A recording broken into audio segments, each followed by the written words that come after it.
그 옛날 전등도 없고 또 등불도 변변치 않은 때가 있었습니다. 그럴 때 칠흑같이 어두운 밤에 달이 뜨고 별들이 뜹니다. 그런데 달도 없고 별들이 없이 칠흑같이 어두울 때 사람들은 아침을 간절하게 기다립니다. 왜냐하면 아침에 태양이 떠오르기 때문입니다. 지금 오밤중입니다. 이 밤중처럼 이스라엘은 말라기 선지자가 활동하던 당시에 칠흑같이 어두운 암흑세계였습니다. 이 성경이 기록될 당시 예수님께서 이 땅에 오시기 전 약 430년 전이었습니다. BC 430년경이죠. 당시 이스라엘은 정치적으로, 경제적으로, 그리고 신앙적으로 참으로 대단한 암흑 상태였습니다. 이전 약 100년 전 BC 537년에 이스라엘은 페르시아 제국으로부터 자유를 받아서 바로 바벨론에서 포로가 된 지 70년 만에 귀환하게 되었습니다. 그때 감격을 시편 126편에서 이렇게 노래하고 있습니다. 여호와께서 시온의 포로를 돌려 보내실 때에 우리는 꿈꾸는 것 같았도다. 그때 우리의 입에는 웃음이 가득하고 우리 혀에는 찬양이 찼었도다. 그때 문나라 가운데서 말하기를 여호와께서 그들을 위하여 큰 일을 행하셨다 하였도다. 여호와께서 우리를 위하여 큰 일을 행하셨으니 우리는 기쁘도다. 마치 우리나라 일제강점기에서 36년의 그 압박과 서름 가운데에서 대한독립 만세를 부르면서 자유를 얻었던 1945년 8월 15일처럼 이들은 이렇게 감격하고 웃음이 가득하였고 꿈꾸는 것 같은 기쁨을 누렸습니다.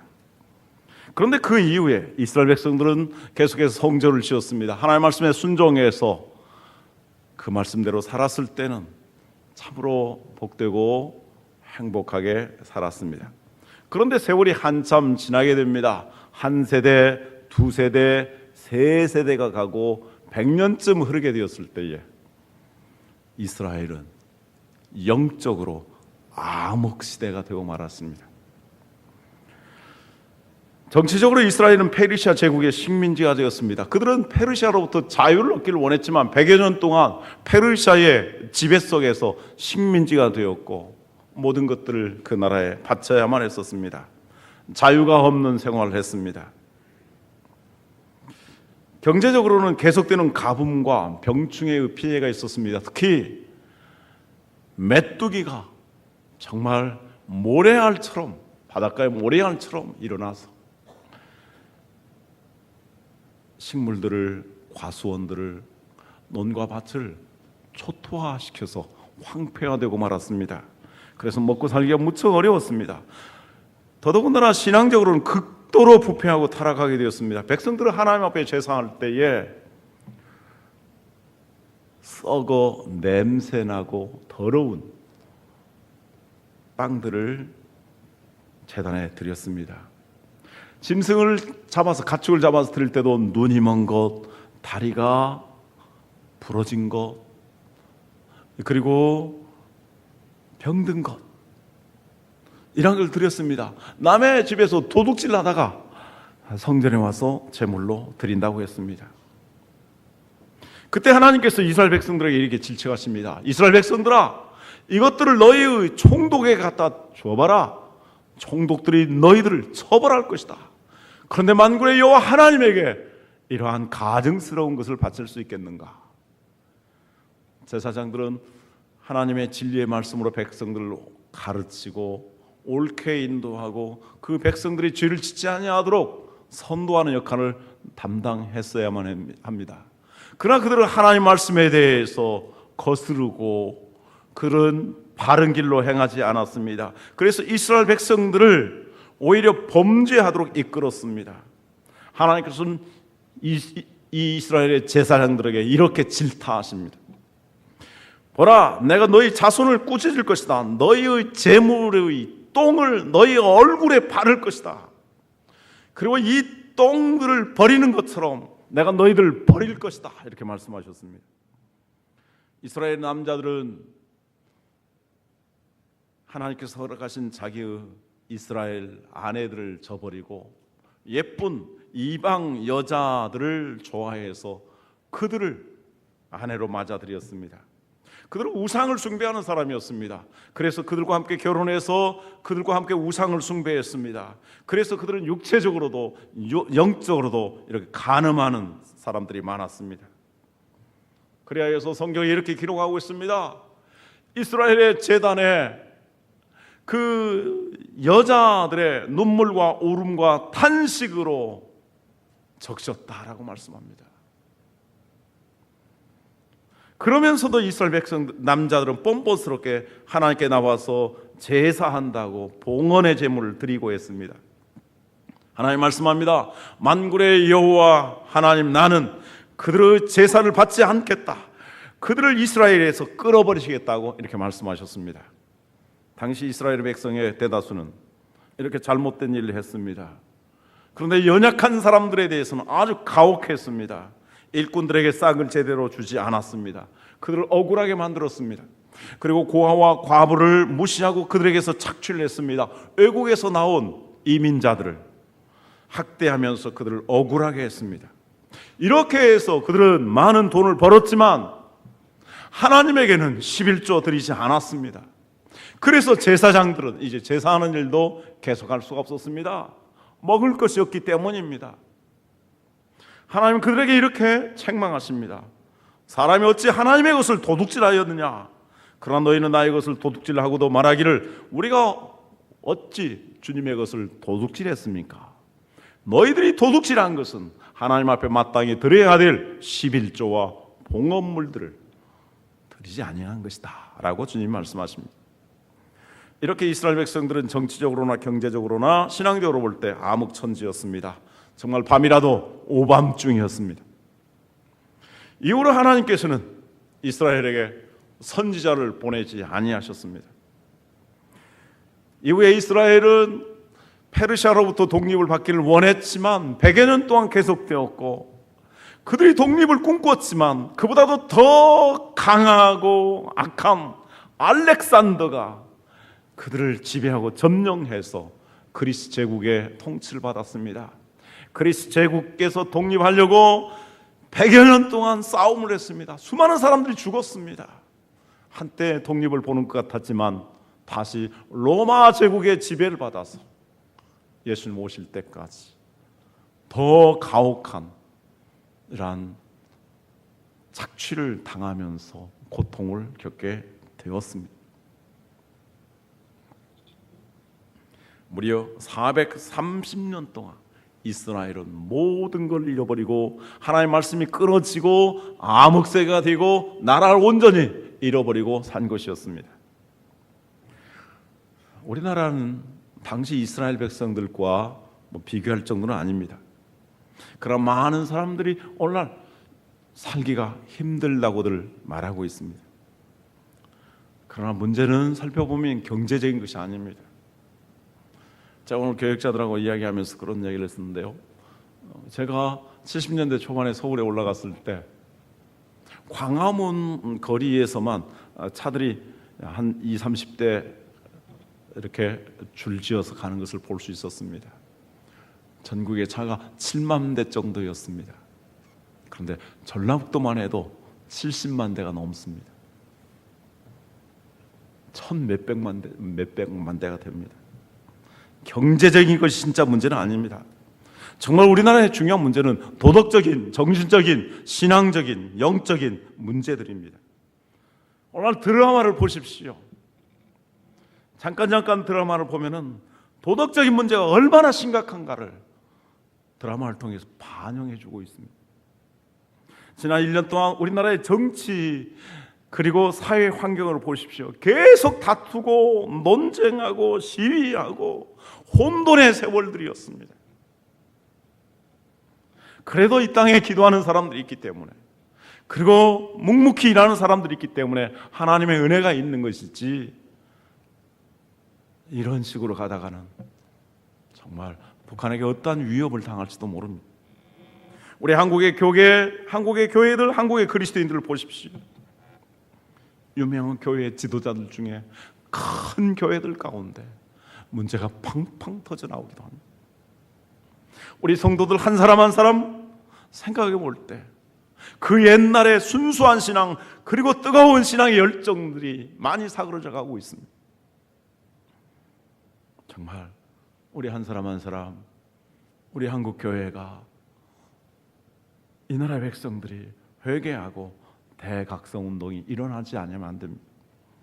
우리나라 도덕적으로, 정신적으로, 신앙적으로 대각성 운동이 일어나지 않으면 어떠한 일이 일어날지 모릅니다. 저 북한이 핵무기로 우리를 위협하고 있습니다.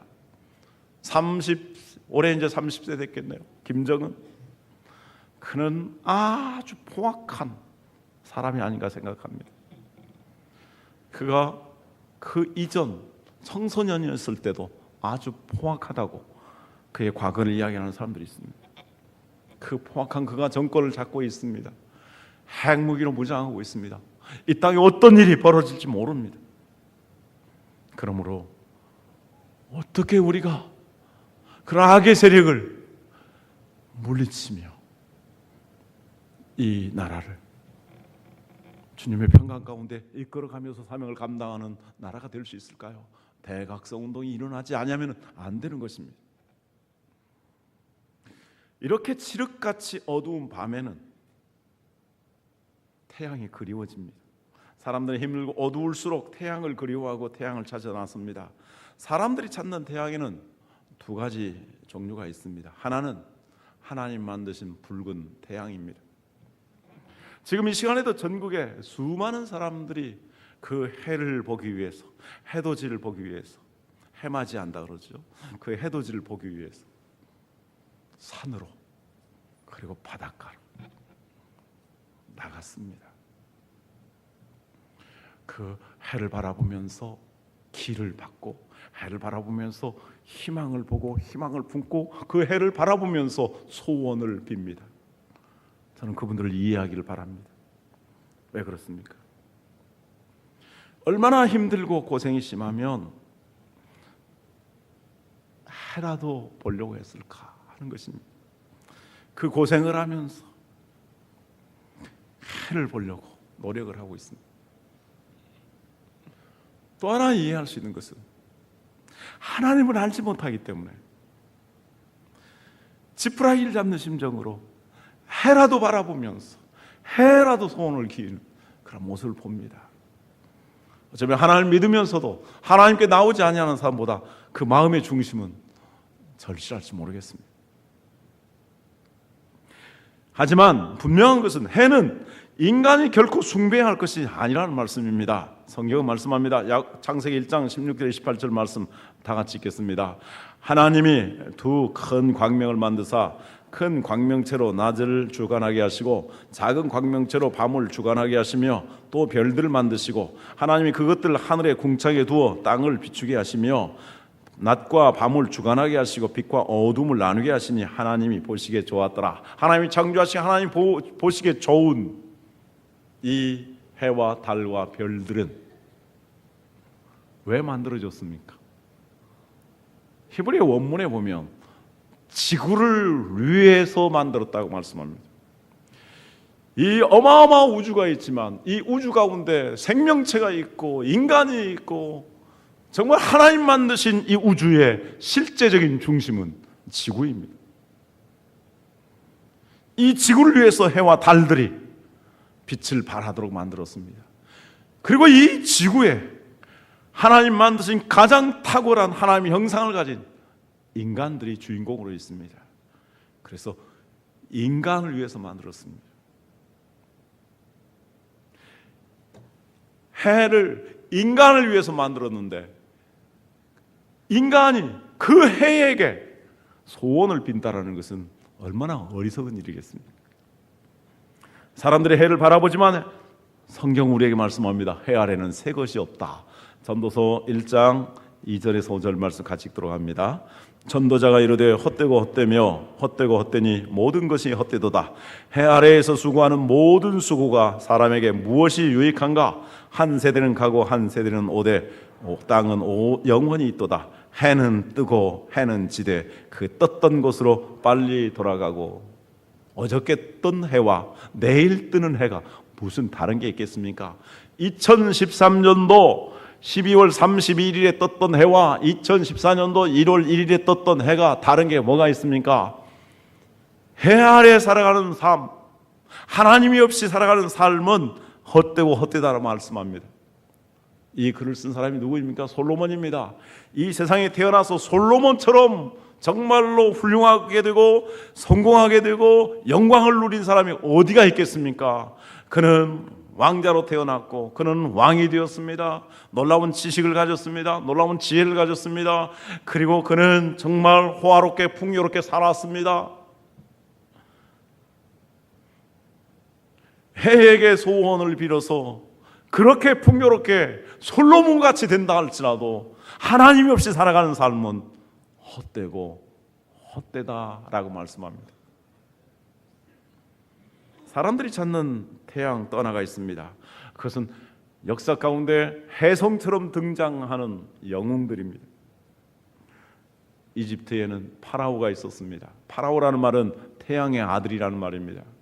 그들은 태양을 신처럼 섬겼습니다. 그래서 그 태양 신처럼 섬긴 것이 바알이었습니다. 바알이 햇빛과 비와 바람을 가져다주는, 그래서 풍년을 들게 만든다고 했습니다. 이집트 사람들은 그래서 남자아이를 잡아다가 목을 베어서 피를 받아서 그 땅에 뿌렸습니다. 그러면 태양신 바알이 그 땅에 풍요를 가져다 주어서 기름지거리라고 생각했습니다. 이집트를 여행 갔다 온 분들이 계십니까? 그 옛날 요셉이 살았던 그 아름다운 온이라는 카이로는 수백 킬로 동안 사막에 둘러싸여 있습니다. 그 곡창지대가 완전히 사막이 되어버렸습니다. 이집트의 땅의 3%만이 농사를 지을 수 있는 곳입니다. 97%가 저주를 받은 땅이 되고 말았습니다. 파라오, 그가 태양의 아들이라고 말합니다. 그러나 그가 행한 일은 무엇입니까? 독재, 착취하는 일이었습니다. 이스라엘 사람들은 페르시아로부터 독립을 갈망했습니다. 정말 이스라엘에게 해방을 일으켜주는 영웅적인 메시아가 오기를 등장했습니다. 그러나 그 메시아 오지 아니하고 알렉산더가 와서 그들을 정말로 비참하게 짓밟았습니다. 그리스 제국에서 독립하기 위해서 100년 이상을 싸웠습니다만 그는 또다시 로마의 지배를 당했습니다. 로마의 네로, 그는 로마시 불을 지르고 기독교인들이 불을 질렀다고 해서 기독교인들을 가혹하게 박해하는 일을 했습니다. 로마의 때를 이은 그 시절한 황제들, 그들을 태양과 같은 존재처럼 여겼습니다. 그러나 그들이 역사 가운데 이루어간 것은 무엇입니까? 약한 나라들 무자비하게 점령하고 착취하면서 탐욕을 부리면서 영광을 꿈꾸면서 그들을 노예로 부리면서 살았던 것입니다. 역사 가운데 등장한 혜성 같은 영웅들이 있습니다. 히틀러, 일본의 왕, 그리고 북한의 김일성, 김정일, 김정은, 태양과 같이 숭배합니다. 그러나 그들이 역사 가운데 가져온 것은 무엇입니까? 우리나라에도 김대중, 노무현, 이명박, 박근혜 이런 분들을 정말 자신을 영웅처럼 생각하는 사람들이 없지 않아 있습니다. 문재인, 안철수, 혜성과 같이 등장한 사람들이라고 할 수 있습니다. 그러나 인간은 하나님의 피조물일 뿐 이 세상에 태양과 같은 존재는 없습니다. 태양과 같은 영웅이 지배하는 세상은 비극이며 저주입니다. 이 세상에 태양과 같이 영원히 우러러볼 영원한 영웅은 존재하지 않습니다. 성경 우리에게 이렇게 말씀합니다. 시편 146편 1절에서 5절, 할렐루야, 내 영혼아 여호와를 찬양하라. 나의 생전에 여호와를 찬양하며 나의 평생에 내 하나님을 찬송하리로다. 귀인들 의지하지 말며 도울 힘이 없는 인생도 의지하지 말지니 그의 호흡이 끊어지면 흙으로 돌아가서 그날에 그의 생각이 소멸하리로다. 다 같이 읽습니다. 야곱의 하나님을 자기의 도움으로 삼으며 여호와 자기 하나님에게 자기의 소망을 두는 자는 복이 있도다. 아멘. 그 어떤 인간도 의지하지 말라. 호흡이 끊어지면 다 죽습니다. 알렉산더가 10대 후반에 영웅이 되고 20대에 그 당시 부군의 세계를 다 점령했습니다. 그가 30대가 되어서 이렇게 말했습니다. 내가 더 이상 점령할 땅이 없다니 참 할 일이 없는 것 같다라고 말했습니다. 그러나 그는 30대에 병이 들어서 죽었습니다. 그가 죽으면서 하는 유명한 말이 있지 않습니까? 내가 죽거든 내 관에 구멍을 내어서 모든 사람들이 이것을 보게 하라. 천하의 지배자였던 알렉산더도 죽게 되는 것이고 죽을 때는 아무것도 가지고 가지 못한다. 자연의 태양이든지 인간의 태양이든지 그것에게 빌고 그것을 의지하는, 그것을 바라보는 자는 허망하게 됩니다. 그러나 우리는 살아계신 하나님, 야곱 같은 자라도 그를 위해서 죽으시고 용서해 주시고 구원해 주시는 우리 하나님, 그 하나님을 믿고 그 하나님 앞에 나와서 하나님을 찬양하며 그 하나님께 기도하는 이 큰 은혜를 주셨으니 우리는 얼마나 귀한 사람들입니까? 할렐루야. 야곱의 하나님, 그 하나님을 자기 하나님으로서 자기의 소망을 두는 자는 복이 있도다. 하나님께 소망을 두시고 정말 하나님께 기도하시고 그 하나님의 큰 은혜와 복을 받는 여러분들이 되시길 바랍니다. 세상에 수많은 혜성과 같은 별들이 있고 인류의 등불과 같은 사람들이 많이 있습니다. 그러나 그들은 마치 이것과 같습니다. 칠흑 같은 밤에 달이 뜨고 별이 뜨면, 그리고 사람들이 등불을 비춰주면 도움은 됩니다. 그러나 아침에 태양이 떠오르면 이 모든 것이 다 쓸데없어집니다. 태양 하나만으로도 모든 어두운 세상을 환하게 비춰주시는 것입니다. 이 세상에 나타난 훌륭한 사람들이 많이 있습니다. 어떤 사람은 이렇게 등불과 같은 사람이 되고 어떤 사람은 별과 같은 사람이 됩니다. 그러나 그들은 잠시 우리에게 등불과 별빛이 되어졌을 뿐 태양과 같은 자는 될 수가 없습니다. 그럼 우리 인생에 인류의 태양과 같은 빛을 발할 수 있는 분은 누구이겠습니까? 성경은 바로 예수 그리스도라고 말씀합니다. 하나님께서 세상을 아름답게 창조하셨지만 저주를 받은 땅이 되었습니다. 하나님께서 인간을 존귀하게 창조하셨지만 인간이 죄를 지음으로 온 세상이 깜깜해졌습니다. 하나님께서 특별하게 이스라엘 백성들을 선택하셔서 그들을 통해서 구원의 역사를 이끌어 가려고 하셨지만 이스라엘도 하나님을 등짐으로 말미암아 이스라엘마저도 암흑 천지가 되고 말았습니다. 그러나 인간은 이렇게 하나님을 버렸지만 하나님께서는 인간을 결코 버리지 아니하셨습니다. 구약 성경 맨 마지막에 430년 동안 암흑의 세계가 되지만 이 암흑의 세계 후에 하나님께서 태양을 보내주신다고 말씀합니다. 마지막 인류에게 희망의 메시지를 주셨는데 그것이 말라기 4장 2절 말씀입니다. 다 같이 읽습니다. 내 이름을 경외하는 너희에게는 공의로운 해가 떠올라서 치료하는 광설 비추리니 너희가 나가서 외양간에서 나온 송아지같이 뛰리라. 할렐루야. 이번 성회 때 이 큰 은혜를 받기를 주님의 이름으로 축원합니다.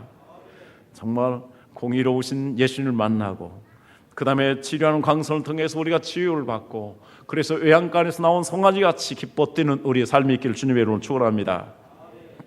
예수님은 하나님께서 보내신 온 인류의 태양과 같은 존재이십니다. 여기에 태양은, 해는 상징적인 의미를 가지고 있습니다. 시편 19편을 보겠습니다. 5절 6절 말씀입니다. 다 같이 읽죠. 해는 그의 신방에서 나오는 신랑과 같고 그의 길을 달리기 기뻐하는 장사 같아서 하늘이 이 끝에서 나와서 하늘 저 끝까지 운행하며 그의 열기에서 피할 자가 없도다. 해는 빛을 발합니다. 어두움을 물리치고 온 세상을 밝게 합니다. 해는 아름답습니다. 온 세상을 형형색색으로 아름답게 장식합니다. 해는 따뜻한 기운을 주어서 온 세상에 생명을 공급합니다. 해는 힘이 있습니다. 어마어마한 에너지를, 어마어마한 열기를, 어마어마한 온기를 불어넣습니다. 그리고 달과 별들을 움직입니다. 해는 장엄합니다. 해는 온 세상을 비춥니다. 무엇보다도 해는 우리 인간을 위해서 봉사합니다. 인간을 위해서 변함없이 빛을 발휘하는 것입니다. 예수님이 이와 같은 해로 오셨다라고 비유해서 말씀합니다. 예수님은 이 세상에 빛으로 오셨습니다. 예수님이 인류의 거룩한 구원과 생명과 풍성한 생명을 누리도록 이 세상에 오신 것입니다. 요한복음 1장 1절 4절 말씀합니다. 그리고 9절과 10절 14절을 보겠습니다. 제가 읽습니다. 태초에 말씀이 계시니라. 이 말씀이 하나님과 함께 계셨으니 이 말씀은 곧 하나님이시라. 그가 태초에 하나님과 함께 계셨고 만물이 그로 말미암아 지은 바 되었으니 지은 것이 하나도 그가 없이는 된 것이 없느니라. 같이 읽습니다. 그 안에 생명이 있었으니 이 생명은 사람들의 빛이라. 9절 같이 읽습니다. 참 빛 고 세상에 와서 각 사람에게 비치는 빛이 있었나니. 14절 같이 읽습니다. 말씀이 육신이 되어 우리 가운데 거하심에 우리가 그의 영광을 보니 아버지의 독생자의 영광이요 은혜와 진리가 충만하더라. 예수님이 태양보다 더 근원이신 빛으로 오셨습니다. 그런데 예수님은 이 세상에 아무렇게나 비추는 그런 빛이 아니십니다. 공의로운 빛이라고 말씀하셨습니다. 이 세상의 그 영웅과 같은 지도자들은 공의롭지 못합니다. 그리고 하나님 창조하신 태양은 공의가 없습니다. 그러나 예수 그리스도는 공의로운 해가 되셨습니다. 즉 정의로우신 심판자가 되시고 구원자가 되신다는 말씀입니다. 빛과 어둠은 결코 공존할 수 없듯이 공의로우신 주님 앞에서는 불의한 것들이, 불경건한 자들이 심판을 피할 수가 없습니다. 그래서 말라기야 3장 16절 이하에서 말씀합니다. 그때 여호와를 경외하는 자들이 피차에 말하며 여호와께서 그것을 분명히 들으시고 여호와를 경외하는 자와 그 이름을 존중히 여기는 자를 위하여 여호와 앞에 있는 기념책에 기록하셨느니라. 만군의 여호와가 이르노라. 나는 내가 정한 날에 그들을 나의 특별한 소유로 삼을 것이요 또 사람이 자기를 섬기는 아들을 아낀같이 내가 그들을 아끼리니 그때 너희가 돌아와서 의인과 악인을 분별하고 하나님을 섬기는 자와 섬기지 않은 자를 아니하는 자를 분별하리라. 그러면서 말라기 4장 1절 2절 말씀합니다. 다시 한 번 더 읽을까요? 같이 읽습니다. 만군의 여호와가 이르노라. 보라 용광로 불같은 날이 이르리니 교만한 자와 악을 행하는 자는 다 지푸라기 같을 것이라. 그 이르는 날에 그들을 살라 그 뿌리와 가지를 남기지 아니할 것이로되 내 이름을 경외하는 너에게는 공의로운 해가 떠올라서 치료하는 광선을 비추리니 너희가 나가서 외양간에서 나온 송아지같이 뛰리라. 여기에 예수님께서는 하나님을 경외하는 자들과 불의한 자들을 분별하실 것이라고 말씀합니다. 여러분들은 어느 편에 서시길 원합니까? 여호와를 경외하는 자들의 편입니까? 교만하고 악을 행하는 자의 편에 서기를 원하십니까?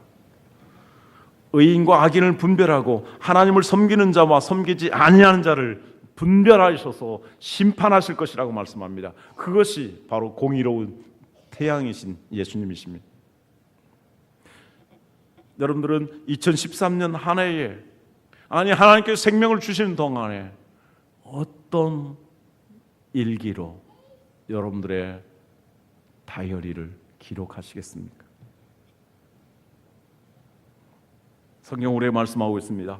여호와께서는 여호와를 경외하는 자와 그의 이름을 존중히 여기는 자를 위해서 그의 기념책에 기록할 것이다. 즉 하나님을 경외하며 하나님을 섬기는 자의 모든 일들에 대해서 하나님의 책에, 생명책에, 그 기념책에 낱낱이 기록하시겠다고 말씀합니다. 그리하여 여호와를 경외하는 사람을 하나님의 특별한 소유로 삼으시고 특별한 자녀로 아껴주시겠다고 말씀하십니다. 그래서 이렇게 하나님을 경외하는 자에게 바로 공의로운 태양 예수 그리스도를 보여주셔서 그 예수 그리스도로 말미암아 모든 영혼과 삶이 육체까지도 치유를 받으면서 이제 그 치유받은 영혼들이 기뻐서 외양간에서 나온 송아지같이 뛰는 그 기쁨과 감격과 행복과 축복이 있을 것이라고 말씀하고 있는 것입니다. 그러나 교만하고 악을 행하는 자는 어떻게 될 것인가? 용광로에 불같은 심판이 임하여서 다 지푸라기와 같이 불살라버리는데 그 뿌리까지 그 가지까지 남김없이 다 타버릴 것이라고 경고하고 있습니다. 무슨 말씀입니까?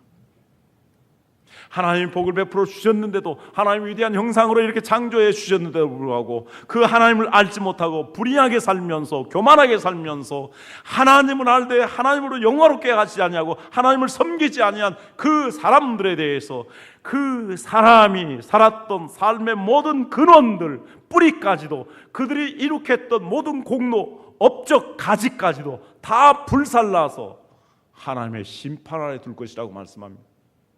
소돔과 고모라가 다 불타서 녹아지듯이 그 소돔과 고모라에서 롯과 그의 아내가, 그의 자녀들이 부끄러운 구원을 받듯이 다 불타 없어질 것이라고 말씀합니다.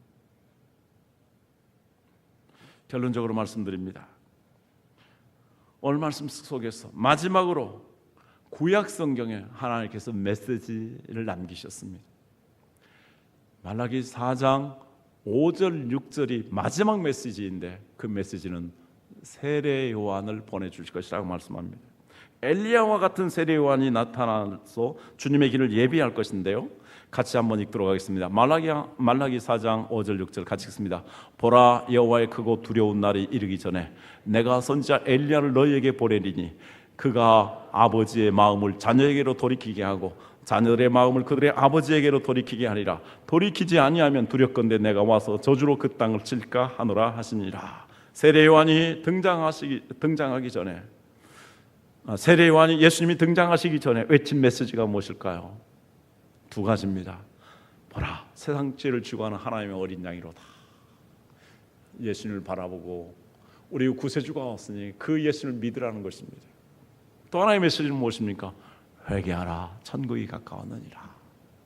정말 회개해서 정신 차리고 이제 예수 그리스도를 믿어서 믿음 생활을 바로 해서 천국 백성으로 살고 천국의 축복을 누리고 천국의 상을 얻으라는 것입니다.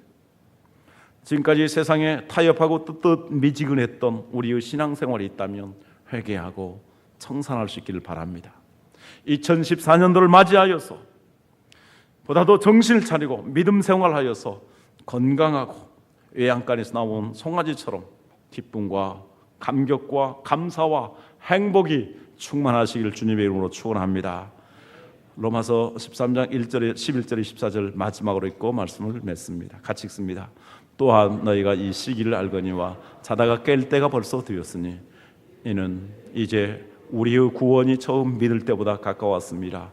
밤이 깊고 낮이 가까웠으니 그러므로 우리가 어둠의 일을 벗고 빛의 갑옷을 입자. 낮에와 같이 단정히 행하고 방탕하거나 술 취하지 말며 음란하거나 호색하지 말며 다투거나 시기하지 말고 오직 주 예수 그리스도로 옷 입고 정력을 위하여 육신의 일을 도모하지 말라. 아멘. 기도하겠습니다.